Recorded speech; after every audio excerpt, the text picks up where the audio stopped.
अरमान क्या कर रहा है? कहां लेकर जा रहा है अबीरा को? जहां इसकी सही जगह है, इस घर से बाहर। मैंने कहा हाथ छोड़, हाथ छोड़ अबीरा का। लो छोड़ दिया। अब इससे पूछे कि ये गलतियां करनी कब छोड़ेगी। अब इसने कौन सी गलती कर दी? ये घर इसलिए आई थी ना ताकि दादी साहब को आराम आए। अब इसकी वजह से दादी साहब को सांसें तक आनी बंद हो गई थी।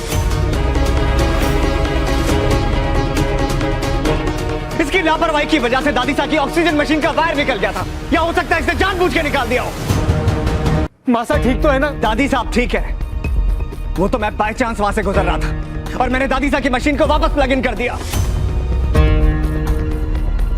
अरमान, इसके आने के बाद ना घर में बहुत स्ट्रेस हो गया है। इसे प्लीज अपने घर वापस भेज दे बेटा, प्लीज। किसे यहाँ से जाना ही होगा। मासा की तरफ कोई इस तरह की लापरवाही करेगा तो हम चुप नहीं बैठेंगे। और अब अगर किसी ने मुझ पर झूठा इल्जाम लगाया तो मैं भी चुप नहीं रहूंगी। मैंने कोई लापरवाही नहीं की। दादी साहब की मशीन का वायर मुझसे नहीं निकला है। तो उन्होंने खुद वायर निकाल दिया। एक मिनट विद्या, हाँ? तुम भी मासा के रूम में ही थी ना? मुझे याद है तुमने मुझे साफ साफ कहा था तुम्हें अबीरा पे भरोसा नहीं है, इसलिए तुम मासा के कमरे में जा रही हो। तुम वहीं थी ना?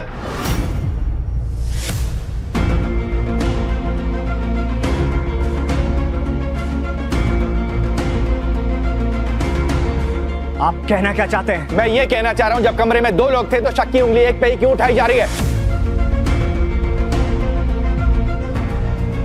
आप सब लोग मुझे ऐसे क्यों देख रहे हैं? मैं जानबूझ के ऐसा थोड़ी ना करूंगी। गलती से तो कर ही सकती हो ना विद्या। बस करिए पापा।